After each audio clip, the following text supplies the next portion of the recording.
नमस्कार दोस्तों, omniscient channel में आपका स्वागत है। और आज आप इस वीडियो में ओमनीसेंट इंग्लिश के तहत 450वें दिन के क्लास को देख रहे हैं, जो कि दोस्तों बहुत ही महत्वपूर्ण है, क्योंकि इस वीडियो के माध्यम से आप एडियमेटिक्स यानी दोस्तों कि मुहावरेदार क्रियाओं से रिलेटेड जो है बहुत ही इम्पॉर्टेंट कुछ वर्ड इंग्लिश और हिंदी के वर्ड मीनिंग के साथ साथ उसके हिंदी और अंग्रेजी के एग्जाम्पल भी देखेंगे और समझेंगे कैसे एडियोमेटिक्स वर्ब्स का यूज़ सेंटेंस में किया जाता है, या कैसे मतलब आप इसे और अच्छे से सीख सकते हैं। तो दोस्तों इस वीडियो में सबसे पहले बात करें, अगर आप नए हैं तो चैनल को सब्सक्राइब कीजिए, घंटी को दबाइए आने वाली वीडियो के लिए, तो बस बेल आइकन को हिट करना है। और वीडियो जब देखते हैं पसंद है तो लाइक और शेयर कीजिए। देखिए पहला 1-2 मिनट आपको मैं इसलिए थोड़ा सा परेशान करूँ ताकि आप हमारे वीडियोस को अगर देखना चाहें तो आप कैसे देखेंगे, थोड़ा सा परिचय होना बहुत ज़रूरी है। तभी दोस्तों चूँकि आप नए हैं तो, नहीं तो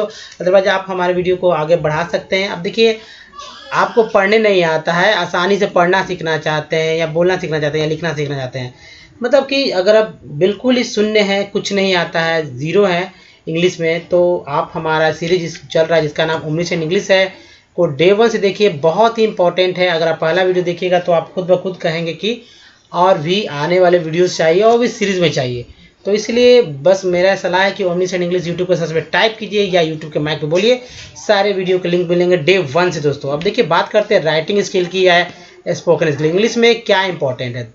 सबसे इंपॉर्टेंट दोस्तों कि इंग्लिश में पहला तो कि इंग्लिश पढ़ लेना बहुत इंपॉर्टेंट है कि भाई अंग्रेजी कैसे पढ़ा जाए। उसके बाद अंग्रेजी पढ़ते हैं तो अंग्रेजी समझना भी बहुत ज़रूरी है। अब अंग्रेजी समझते हैं तो लिखना भी चाहेंगे कि कैसे लिखें। उसके बाद बोलना भी आपको लगेगा कि भाई थोड़ा सा कुछ बोलते तो और अच्छा होता। तो धीरे धीरे एक तरह से कहा कि आपका आदत जो है और डिमांड पे डिमांड यानी नीड्स आपकी बढ़ती जाएगी। तो सबसे ज़रूरी क्या होता है कि अधिक से अगर आपको पढ़ना सीखना है, समझना सीखना है और लिखना और बोलना सीखना है, तो आपको अधिक से अधिक जो है मीनिंग्स की आवश्यकता होगी। और उसमें भी सबसे अधिक मीनिंग्स जो होगा दोस्तों वो वर्ब वाले मीनिंग होंगे। तो वर्ब देखिए मीनिंग तो बहुत सारे हैं, चाहे जनरल वर्ड्स बोले या कॉमन वर्ड्स या डेली वर्ड्स या बेसिक वर्ड्स बोले वो हैं। उसके बाद फ्रेजेस वाले वर्ब है, मीनिंग्स है, और वर्ब तो है ही जो कि कॉमन वर्ब है। इसके अलावा एडियोमेटिक्स वर्ब है जिसके बारे में मैं चर्चा कर रहा हूँ, और प्रोवर्ब्स भी हैं। तो बहुत सारे जो है मीनिंग्स, वर्ड मीनिंग्स बोल जाएगा। अगर इतने सारे वर्ड मीनिंग्स वो आप जानते हैं तो आपको कहीं दिक्कत होने वाली नहीं, क्योंकि सारा खेल तो बस अर्थ जानने का ही है। जी हाँ दोस्तों, अगर अर्थ जानते हैं तो जाहिर सी बात है आप कुछ भी करते हैं। अब जब देखिए जब बच्चा जन्म लेता है हमारे घर में, आपके घर में, कहीं भी अगर आप जिस लोकेलिटी में रहते हैं यानी कि जहाँ आपका जो स्थानीय भाषा है, तो वो बच्चा कैसे बोलने लगता है, खुद ब खुद धीरे धीरे बोलने लगता है। उसको हम लोग थोड़ा सिखाते हैं कि मम्मी पापा बस इतना है, लेकिन जब बाद में जब बच्चा घर से बाहर निकलता है तो बहुत सारे सेंटेंस बोलने लगता है, घर में ही बोलने लगता है। तो हम लोग उसके ऊपर कुछ खास फोकस नहीं करते। बच्चा क्या करता है, सुनते सुनते सब कुछ सीख जाता है बस दोस्तों। तो वो तो बच्चा है, जबकि सुनते सुनते सीख जाता है 2 साल 5 साल में। लेकिन हम जब जाहिर सी बात है, मैं बात कर रहा हूँ कि आप अडल्ट हैं और छोटे नहीं हैं, तो फिर समस्या क्या है, थोड़ा सा मेहनत करेंगे तो सब कुछ सीख जाएंगे। एक लैंग्वेज, एक भाषा है, कोई बड़ी बात नहीं है, लेकिन उसके लिए अधिक से अधिक आपको वर्ड मीनिंग याद करने होंगे, तो सब कुछ सीखेंगे दोस्तों इस वीडियो में भी। इजी स्टेप, क्योंकि देखिए इजी स्टेप इसलिए मैं बोलता हूँ क्योंकि ग्रामर का बुक्स को पढ़ने की आवश्यकता नहीं है, बस रूल रेगुलेशन जो सारे सेंटेंस फॉर्मेट पे है। लेकिन सबसे सेंटेंस फॉर्मेट की तो बात हो चुकी है, लेकिन सबसे इंपॉर्टेंट है दोस्तों कि जो है मीनिंग्स की। तो जैसे तरह तरह मैंने मीनिंग्स बताया, तो यहाँ पर देख रहे हैं हम लोग एडियोमेटिक्स यूजेस ऑफ वर्ब, मतलब कि दोस्तों क्रियाओं के मुहावरेदार प्रयोग कैसे करें, कैसे सीखें। तो आइए शुरू करते हैं। पहला देखिए, चूंकि A to Z हो रहा है और इसमें तो A to Z है, अब A B C, तो C पे चल रहा है, तो A से बहुत सारे हुए, B से बहुत सारे हुए, B में भी बहुत सारे हुए और C में भी बहुत सारे हुए। अब ये देखिए C है, C का एक देखते हैं, उसके बाद D पे बात करेंगे। तो दोस्तों C जो है यानी कि पहला है C में, C से क्राई मैंने लिया है, और क्राई से बहुत सारे आपको मिलेंगे देखने को यहाँ पर एडियोमेटिक्स वर्ब। तो देखिए पहला है cry down. Cry down means निंदा करना। जी दोस्तों, निंदा करना। अब क्राई मीन्स रोना होता है, डाउन मीन्स नीचे गिरना होता है, लेकिन यहाँ तो मतलब कुछ और ही निकल रहा है, निंदा करना। अब कहीं आप मान लीजिए सेंटेंस में ऐसे आया था, जैसे सेंटेंस आप यहाँ देख लीजिए कि भाई my enemies cried down my merits. अब क्या इसका हिंदी भाई समझ, जिनको पढ़ने आता है कोई दिक्कत नहीं, पढ़ लेंगे भाई। माई एनिमीज क्राइड डाउन, ये तो क्या होगा, एडिमेटिक वर्ब है ना, माई मेरिट्स। चलिए हिंदी है मेरा दुश्मनों, मेरा गुण, और ये मतलब कि रोना, और क्राइम मीन्स रोना ही होता है ना, डाउन मीन्स नीचे। तो क्या इस तरह से कुछ अब एक दिमाग में जाहिर सी बात है आपको समझ नहीं है, क्योंकि आप तो जानते ही नहीं कि भाई एडिमेटिक्स वर्ब नाम का कोई चीज़ भी होता है। हालांकि कुछ लोग जानते होंगे, सबके लिए नहीं, जो नहीं जानते उनके लिए बात। तो एडिमेटिक्स वर्ब होता है, या कहें कि फ्रेज से रिलेटेड जो वर्ब होते हैं, तो या मान लीजिए फ्रेज ही है, या इडियम्स ही है, या प्रोवर्ब्स ही है, तो अगर वो वर्ड्स आ जाते हैं तो आप क्या करेंगे? आप तो सीधा सीधी भाई अर्थ निकालें। क्राइम मीन्स तो रोना होता है, डाउन मीन्स तो गिरना होता है। तो क्या ऐसा यहाँ पर लग रहा है कि आपको ये जो अर्थ है ये अर्थ दे रहा है क्राई डाउन का? जी दोस्तों नहीं, ये अर्थ सीधा बदल जाता है, और देखिए अर्थ हो जाता है मेरे शत्रुओं ने मेरे गुण को घटाया है। ठीक है, मेरे गुण को घटाया है, मेरे गुण का जो है निंदा किया है। मेरे शत्रुओं ने, यहाँ पर मेरे आप लिख सकते हैं, ठीक है, मेरे शत्रुओं ने मेरे गुण का जो है निंदा किया है, यानी घटाया है। सेंस को भी पकड़ के चलना है दोस्तों। तो होता है ना कि लक्ष्मण रेखा पार नहीं करना, ऐसा नहीं है, इंग्लिश है, लक्ष्मण रेखा ही पार करना है, क्योंकि आप इंग्लैंड में नहीं है, कोई फॉरेन कंट्री में नहीं है जहाँ इंग्लिश बोली जा रही है। आप एक ऐसे देश में जहाँ हिंदी बोली जाती है, और हिंदी और इंग्लिश का जो है सामंजस्य बैठाया गया है, ताकि जैसे ही अंग्रेज आए थे, तो क्या जब पहली बार अंग्रेज आए होंगे, आप सोचिए, और हुआ होगा क्या कि सेलर के रूप में आए थे, और सेलर भी थे और बिजनेसमैन भी थे कहें तो क्या हुआ था, सबसे पहले पुर्तगालिया थे, अंग्रेजी थे।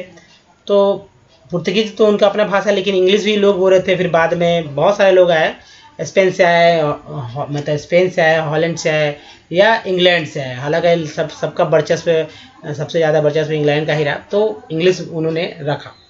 तो जाहिर सी बात है, जब कुछ लोग समझने वाले थे, उन्होंने अपनी बात को अपने लोगों तक पहुंचाया, उनकी बात को अपने लोगों तक। धीरे धीरे अंग्रेज चाहे कि भाई इंग्लिश, अब यहाँ शासन करना, व्यापार से वो लोग शासन पर उतर गए। जब शासन करना है तो अधिक से अधिक लोगों को ऐसा एक वर्ग तैयार करें जो कि अंग्रेजी जानता हो, और हमारे काम को अच्छे तरह से कर सके, और या एक्चुअली उनके काम के लिए, अपने फ़ायदे के लिए उन्होंने कुछ लोगों को, या अधिकांश लोगों को इंग्लिश सीखने पर जोर दिया। और इंग्लिश, जाहिर सी बात है आप जानते हैं, डंकन कॉलेज वगैरह बहुत सारे, तो ये सब कुछ हुआ, और धीरे धीरे इंग्लिश जो सीखा हुआ होता था उनको नौकरियाँ दी गई, और इस तरह इंग्लिश के प्रति बढ़ते गया। तो जाहिर सी बात, जो हिंदी बोल रहे थे वो अचानक इंग्लिश थोड़ी बोलने लगेंगे, तो उन्होंने टूटी फूटी इंग्लिश बोली। आज लोग देखिए फर्राटेदार इंग्लिश बोलते हैं, लेकिन कोई ज़रूरी नहीं है कि आप फर्राटेदार इंग्लिश बोले, आप बहुत ही स्लो बोलें, अच्छे से बोले, लेकिन बोलते रहें। तो वही बात है दोस्तों कि बस वर्ड मीनिंग जानिए, तभी तो पता चलेगा। तो उन्होंने क्या किया, सामंजस्य बैठाया, इंडिया वर्सेस कर सकते हैं इंग्लैंड, और दोनों के बीच में जो वर्ड्स थे, जो भी वर्ड्स थे, जैसे शत्रु, यहाँ हम लोग भाई शत्रु हैं, हमारे देश के शत्रु हैं, शत्रु ने आक्रमण किया, तो भाई उन्होंने भी कहा भाई कि शत्रु को, भाई शत्रु, उन्होंने देखा शत्रु तो ये है, शत्रु को क्या बोल रहे हैं, एनिमीज बोल रहे हैं। बाहरी देश के हैं तो फॉरेनर हैं, हम लोग वो लोग समझते कि फॉरेनर हैं, विदेशी हैं, तो विदेशी शत्रु हैं। तो सामंजस्य बैठाया गया, और एक तरह से लोग समझने लगे। किताब भी आया, डिक्शनरी भी आया, तो जानते हैं कि ऑक्सफोर्ड डिक्शनरी जैसे बहुत सारे बुक्स हैं, हर साल कुछ नए नए इंडियन वर्ड्स को लाया जाता है, चाहे वो कुछ भी आप बोल दीजिए, आप प्रचलन में आ जाए तो आ जाएगा। जैसे ठुल्ला, जानते हैं ठुल्ला, बहुत सारे वर्ड्स हैं, उसका मैं नहीं बताऊंगा कि लोकल वर्ड्स को ऑक्सफोर्ड डिक्शनरी में शामिल किया जा रहा है। क्यों? इसलिए क्योंकि वो भाषा का हिस्सा है, और भाषा का हिस्सा है तो सामंजस्य बैठाया गया कि इस वर्ड का क्या हो इंग्लिश, इस वर्ड का क्या हो इंग्लिश, तो उन्होंने बैठा दिया। बाद में लोग उसी को सीख रहे हैं, ग्रामर तैयार किया कि भाई हिंदी का ग्रामर ये, तो इस हिंदी के जस्ट मतलब कि साथ वाले ग्रामर, इंग्लिश ग्रामर क्या होगा। तो चलिए दोस्तों, समय काफ़ी लग रहा है, इतिहास में न जाकर आगे बढ़ जाते हैं थोड़ा सा। अगर जाहिर सी बात है, थोड़ा सा अगर दिक्कत हुआ हो तो क्षमा करेंगे। आते हैं पॉइंट पर, और देखिए मेरे शत्रु ने मेरे गुण को घटाया। नेक्स्ट देखते हैं, तो नेक्स्ट हमारा है क्राई फॉर। अब भाई क्राई फॉर देखिए मांगना, ठीक है। अब मांगना वर्ड के लिए क्राई फॉर मतलब रोने के लिए। हम तो यही कहेंगे, लोग से पूछते क्या होगा भाई, आप पूछ दीजिए किसी से क्राई फॉर का मतलब क्या होता है, हिंदी अर्थ क्या होता है, बोलेंगे वो भी रोने के लिए। लेकिन ये जो दोस्तों एडिमेटिक्स वर्ब है ना, तो the blood of the murdered, ठीक है, मर्डर्ड क्राइज फॉर, ये है प्रेजेंट का है, क्राइज फॉर रिवेंज। मतलब दोस्तों मारे गए व्यक्ति खून का बदला चाहता है, मारे गए व्यक्ति का खून का बदला चाहता है। अब देखिए क्राई अप है प्रशंसा करना, यानी कि एवरी डीलर्स क्राइज अप, ये प्रेजेंट में है, cries up his own wares, हर व्यापारी अपने माल की प्रशंसा करता है, सही बात है। तो दोस्तों आपको क्या करना है कि ये जो सेंटेंस है, थोड़ा सा ये सेंटेंस या ये सेंटेंस को आप भूल जाइए और अपना सेंटेंस बनाइए, ठीक है। इससे रिलेटेड सेंटेंस बना सकते हैं और याद करना है क्राई डाउन का मतलब क्या होता है, निंदा करना, क्राई फॉर मींस मांगना, क्रैप इन प्रशंसा करना। जब सेंटेंस में इस तरह के वर्ड्स आने लगेंगे तो आपको समझिए कि भाई आप वहाँ पर क्या समझना है, ये तो आप समझ सकते हैं।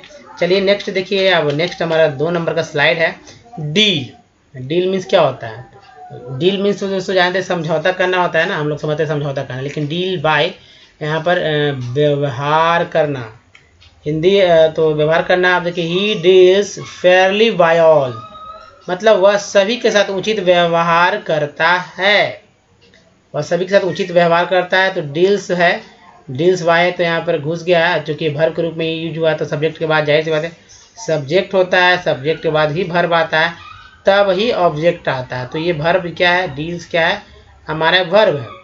चलिए नेक्स्ट है डील आउट, बांटना, ठीक है, डिस्ट्रीब्यूशन मीन्स बांटना होता है, डील आउट मीन्स बांटना है। तो the government is dealing out, देखिए डील से ही डीलिंग बना है, क्योंकि ये कंटिन्यूअस का सेंटेंस है, इसलिए गवर्नमेंट इज डीलिंग आउट हो गया। Gain to the starving people, gain to the starving people, और भुखमरों के बीच जो है सरकार गल्ला बांट रही है। गल्ला के मीन्स क्या होता है, राशन, ठीक है, जो कि दिया जाता है हमारे इंडिया में सभी लोग को दिया जाता है, 2 रुपये 3 रुपये के भाव से जो है राशन जो डिस्ट्रीब्यूशन है हमारा हो रहा है, वो सभी लोग के लिए बहुत इंपॉर्टेंट हो जाए। तो भुखमरों के बीच में सरकार गल्ला बांट रही है। नेक्स्ट है डील इन मीन्स व्यापार करना, डील इन व्यापार करना। ही डील्स इन राइस, बोलते हैं हम लोग ही डील्स इन राइस, आपको मान लीजिए बोलना है कि भाई वह कंप्यूटर का काम करता है, व्यापार करता है, तो ही डील्स इन कंप्यूटर, वह टेक्नोलॉजी में मतलब वो सॉफ्टवेयर का काम करता है। ही डील्स इन सॉफ्टवेयर, वह रुपये मतलब कि क्या बोलते हैं बैंकर है, तो ही डील्स इन बैंकिंग, वह बैंकिंग का व्यापार करता है, थोड़ी बैंकर है या महाजन है, इस तरह से आप बोल सकते हैं। तो बहुत सारे सेंटेंस बोल सकते हैं ना, किसी का नाम ले लीजिए, राम डील्स इन क्या बोल सकते हैं, राम डील्स इन कोई व्यापार का नाम ले लीजिए, मान लीजिए कि electronics, Ram deals in electronics, मतलब वो इलेक्ट्रॉनिक्स का जो है व्यापार करता है। चलिए सेंटेंस तो ऐसे ही बनेंगे दोस्तों। अब आइए नेक्स्ट देखते हैं, डील के बाद एक और देख लीजिए, वह चावल का व्यापार करता है, ये तो हो ही गया। अब नेक्स्ट है डील विथ, वर्णन करना है, वर्णन करना। The Mahabharata deals with the social, political and religious life of the ancient India. देखिए बड़े बड़े सेंटेंस जो होते हैं उससे घबराने की कोई भी आवश्यकता नहीं, टेक्स्ट देखते हैं उससे घबराने की कोई भी आवश्यकता नहीं, क्योंकि दोस्तों एक छोटे छोटे सेंटेंस मतलब अगर कहा जाए वर्ड्स को जोड़ कर एक लंबा लंबा सेंटेंस बनता है। छोटे छोटे क्लाउज होते हैं, यानी बड़े सेंटेंस में छोटे क्लाउज होते हैं, बहुत ईजी है। जैसे कि देखिए द महाभारत डील्स है, तो ये तो आपको पता है डील्स विथ है, तो ये हमारा क्या है, ये हमारा है एडिमेटिक वर्ब। अब देखिए सोशल है, पॉलिटिकल है एंड रिलीजियस है, लाइफ है एंशिएंट इंडिया का, यानी कि महाभारत जो है प्राचीन भारत की सामाजिक, राजनीतिक और धार्मिक अवस्था, ठीक है, अवस्था का वर्णन करता है, ठीक है, या जीवन का अवस्था, लाइफ मीन्स क्या हो गया यहाँ पर, जीवन रखिए, जीवन, जीवन का जो है वर्णन करता है। बहुत ही इजी तरीके से आप समझ सकते हैं। डील विथ, तो याद रखिए डील विथ मीन्स वर्णन करना। नेक्स्ट है डू, डू मीन्स क्या होगा, डी से ही है, do away with, do away with मार डालना, मार बोलते हैं मार डालूंगा, हटा देना, हटा दूंगा। अब देखिए स्वामी दयानंद सरस्वती जी हैं, ठीक है, पूरा नाम नहीं है यहाँ पर जगह कमी की वजह से नहीं लिया गया। Swami Dayanand did away, do का क्या होगा, डी का डू का पास डिड होता है, याद रखिएगा, डू का पास होता है दोस्तों डिड, और फिर पास पार्टिसिपल होता है डन, तो ये याद रखिएगा, डू हो गया, डू के बाद डिड हो गया और उसके बाद डन हो गया, तो डिड अवे विद, ये आ गया हमारा, did away with many abuses of the Hindu society, many abuses of Hindu society. मतलब दोस्तों कि स्वामी दयानंद सरस्वती जी ने हिंदू समाज के अनेक बुराइयां दूर की है। चलिए एक और देखते हैं, डू फो यानी काम चलाना, मतलब दोस्तों the barrel will do for a boat, the barrel will do, तो डू फॉर तो है ही, ठीक है, barrel will do for a boat, यह पीपा नाव का काम करेगा, यह जो है पीपा नाव का काम करेगा। आप जानते हैं पीपा नाव कैसा होता है। चलिए नेक्स्ट देखते हैं तो, और ये नेक्स्ट हमारा है डू इनटू यानी अनुवाद करना। ऐसे तो ट्रांसलेशन मीन्स होता है, ट्रांसलेट मीन्स अनुवाद करना होता है, लेकिन डू इनटू का मतलब जो कि एडमेटिक वर्ब है तो यानी अनुवाद करना है। और ये देखिए, please do this sentence into English, please do this sentence into English, और इस वाक्य का अंग्रेजी में अनुवाद करें। जी हाँ दोस्तों, इस वाक्य का अंग्रेजी में अनुवाद करें। उसके बाद नेक्स्ट है हमारा डू ओवर, किसी काम को दोबारा करना होता है ना, किसी काम को दोबारा लोग करते हैं। और ही हैड टू डू, या देखिए टू डू दिस ओवर, तो ये अगर टू यहाँ डू आ गया यहाँ पर और ओवर यहाँ पर आ गया है, तो he had to do this work over, उसे इस काम को दोबारा करना पड़ा। हैव टू डू होता है ना, तो हैड टू डू मीन्स वो हो गया, हैड टू जब लगता है तो वो काम करना अनिवार्य हो जाता है। अब ये जानते होंगे हैड टू वाला सेंटेंस मैंने बहुत ही पहले बना लिया था, have to, had to, has to, है ना। हैड टू मीन्स वो काम जो करना पड़ता है बार मजबूरी बस। अब देखिए ड्रॉ है, ड्रॉ मीन्स ड्रॉ ऑफ होता है यानी पीछे हटना। और इसका देखिए द आर्मी ड्रू, ड्रो का पास्ट ड्रू, ड्रॉ का पास्ट ड्रू हो गया, Drew of in perfect order, मतलब दोस्तों पूर्ण शांति के साथ सेना पीछे हट गई, पूर्ण शांति के साथ सेना जो है पीछे हट गई। चलिए नेक्स्ट देखते हैं दोस्तों, और ये हमारा है ड्रॉ ऑन, निकट आना, ड्रॉ ऑन निकट आना, यानी व्हेन द एग्जामिनेशन, ड्रॉ का क्या हो गया पास्ट, ड्रू हो गया, drew on when the examination drew on, he kept up the whole night, he kept up the whole night, जब परीक्षा निकट आई तब वह सारी रात जागने लगी, जब परीक्षा निकट आई तब वह सारी रात जागने लगा, लगी नहीं लगा दोस्तों। अब देखिए ड्रॉ टू, आकृष्ट होना, और है I draw two him for his charming manners, I draw two him for his charming manners, उनके सुंदर आचरण व्यवहार से मैं उनकी ओर आकृष्ट हुआ। चलिए नेक्स्ट देखते हैं ड्रॉ अप, सजना, जी हाँ सजना तैयार करना है, सजना और तैयार करना। तो और देखिए ये है the army was drawn up, तो ड्रॉ का पास्ट पार्टिसिपल क्या होता है, ड्रॉन होता है। वाज के बाद जब भी कोई वर्ब आता है या यानी ऑक्सिलरी के वर्ब के बाद am is are was were के बाद जब भी कोई वर्ब आता है तो वो समझिए कि पास्ट पार्टिसिपल का यानी कि V3 है हमारा। तो यही है ड्रॉ ड्रू ड्रॉन, तो समझिए ड्रॉ ड्रू ड्रॉन। आर्मी सेना सज गया, आर्मी सेना तैयार किया गया, ठीक है यही है। ही ड्रू अप, देखिए ड्रॉ का ड्रू है तो ये V2 है, ड्रू अप अ पटिशन, उसने परिवार जो है तैयार किया, उसने परिवार तैयार किया। तो दोस्तों ये समझना होगा कि जो वर्ब है वो तो पास्ट यानी प्रेजेंट पास्ट पार्टिसिपल में होगा ही, आईएनजी के साथ भी होगा यानी V4 भी होगा, तो लगाना है बस। और सेंटेंस जो है टेंस के आधार पर ही बनेंगे, चाहे एडमेटिक्स वर्ब हो, ठीक है, तो उसी के आधार पर बनेंगे। अब है डॉन के, यहाँ देखिए ड्रॉ डाउन है नीचे आना, ठीक है, यहाँ पर ऐसा लग रहा है कि आना मीन्स नीचे, ड्रॉ मीन्स नीचे होता है, लेकिन ड्रॉ मीन्स तो खींचना होता है ना, या पिक्चर बनाना या कुछ इस तरह से। The tyranny of the tyrant will draw down, दोस्तों draw down the wrath of God, अत्याचारी जो है, अत्याचारी का जुल्म ईश्वर का क्रोध भड़काएगा। ठीक है, अत्याचारी जो है ईश्वर का क्रोध भड़काएगा। तो अत्याचारी का जुल्म जो है ईश्वर का क्रोध भड़काएगा, भगवान गुस्सा हो जाएंगे। अत्याचारी जब जुल्म करेंगे तो भगवान गुस्सा होंगे। अब चलिए नेक्स्ट देखते हैं। तो यह अत्याचारी का जुल्म ईश्वर का क्रोध भड़काएगा। नंबर 5 है फॉल, एफ से स्टार्ट है। फॉल इन विद, मेल खाना, अचानक मुलाकात होना। अब देखिए माई व्यू, डू नॉट यानी don't fall in with yours, fall in with yours.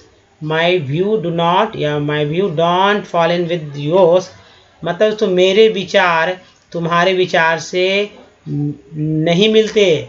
ठीक है, मेल नहीं खाते, ऐसा भी कर सकते हैं, मेल नहीं खाते या नहीं मिलते या मेल नहीं खाते। मेरे विचार या मेरे विचार तुम्हारे विचार से मेल नहीं खाते, यही ऐसे बोलते हैं ना हम लोग। मेरे विचार उसके मेरे विचार से मेल नहीं खाते हैं, हमेशा लोग बोलते हैं। तो my views do not fall in with yours. Next है आई फेल इन द, देखिए फॉल का होता है, फॉल का पास्ट होता है fail, fall in, fail in the with, यहाँ पर है fail in the with. I fail in the with a mad man while returning, मतलब जब मैं वापस लौटा तो पागल आदमी से अचानक मुलाकात हो गया। यहाँ पर अचानक ऐड कर लीजिएगा। तो अचानक जो है, अचानक मुलाकात हो गया। चलिए नेक्स्ट देखते हैं। और ये देखिए नेक्स्ट हमारा है फॉल ऑफ, कमना। Yes, the number of robbers has fallen of, मतलब लुटेरों की संख्या कम हो गई। एक और देखिए नेक्स्ट जो है यहाँ पर थोड़ा सा फॉल अपॉन, हमला करना। यस, तो फॉल अपॉन का मतलब हमला करना। और देखिए the robbers fail upon, fall का क्या आ जाएगा, फेल, अपॉन तो अपॉन रहेगा ही, फेल अपॉन हिम, मतलब दोस्तों कि लुटेरे उससे हमला किए। ठीक है, उस पर हमला किए, एक्चुअली वही है, उस पर तो हमला किए लुटेरे। नेक्स्ट है फॉल थ्रू, असफल होना या असफल होता है, होना ही रखिए याद, होना, असफल होना। द स्कीम फेल थ्रू, जैसे तो the scheme fell through owing to mismanagement, अपने गलत प्रबंध के कारण योजना गिर गई। अपने गलत प्रबंध के कारण योजना जो है गिर गई। अब तो दोस्तों इस वीडियो में ही तक। ये वीडियो कैसा लगा बताइए, अच्छा लगा तो प्लीज़ लाइक कीजिए, शेयर कीजिए, नए हैं तो चैनल को सब्सक्राइब कीजिए घंटी बजाने आने वाले वीडियो के लिए।